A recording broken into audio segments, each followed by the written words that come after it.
G'day folks, Ben here from Catch Pro Australia. Today I'm doing a video on, what do we got here? Tyre Shield. Now I got this from my local mower dealer. So this comes from GA Spares, and pretty much all dealers will have a GA Spares account. So the theory behind this is that this is a product that you'll use to, it's actually a preventative as well, so you can do this before you actually have a problem. But what you'll want to be doing is you pour this solution into your lawnmower tires or regular car tires, bike tires, any tires, and it's a liquid.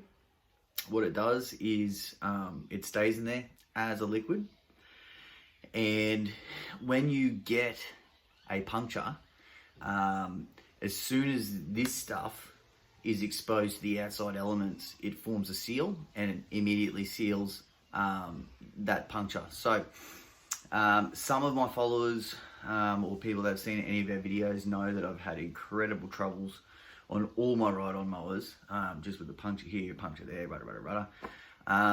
so this is what we've been suggested to use, and today I'm going to show you how to use it, and then I'll let you know how it worked for us. Alright, stay tuned.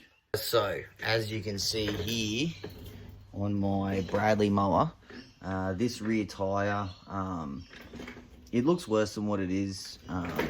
Not sure how well the camera will pick it up, but it does have, you know, bits and pieces missing out of the tyre. Now, it only has a small leak, but it is a nuisance nevertheless.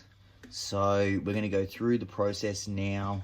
So on this Tyre Shield, it says here, directions, shake bottle, yada, yada, yada. Okay, remove valve core and deflate tyre. So that's the first thing we're going to do. So this here is the valve core. I've never actually done this before, and I don't have a tool to do it. I'm going to get some pointy nose pliers out and see how we go on that. Okay, folks, so what we have here is the core valve, which we're going to try and remove. We just need to note that in the directions it says to not have the position of the valve below the 9 or 3 o'clock mark. So that would be here and here, and as you can see, we are not below that. Now, there is a tool to remove this valve core in here, and I can show you what that looks like when it comes out. It has been recommended that you can have a crack with some needle nose pliers. However, mine are actually too big to get into here. So I have a small flathead screwdriver, and I'm going to place it in there and see if I can turn it, which I can. And then from that point,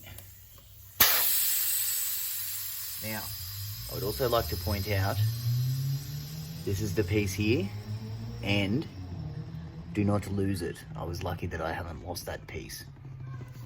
Okay, so now we have a normal piece of plastic tube hose that we're going to put over our lid, and we're going to put this over our valve stem, and we're going to put in 100 mil into the tyre. I've got that on there, got this on here, and off we go.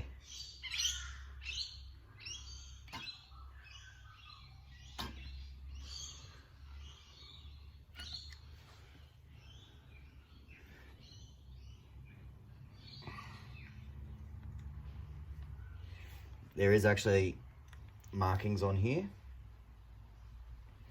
so you'll be able to see how much you're using.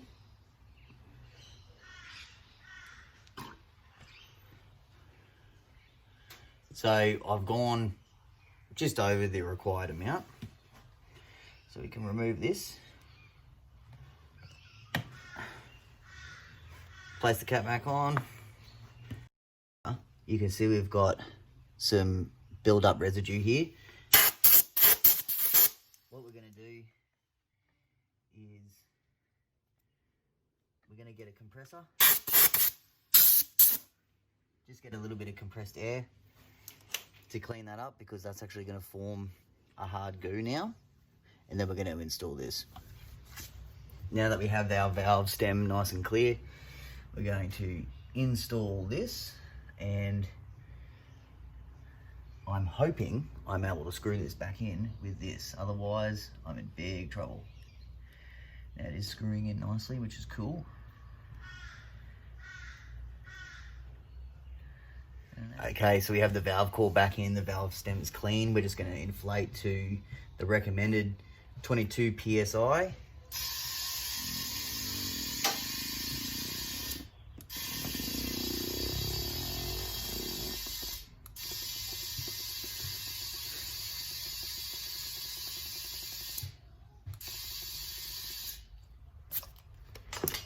And we'll see how she goes from there. Thanks, guys.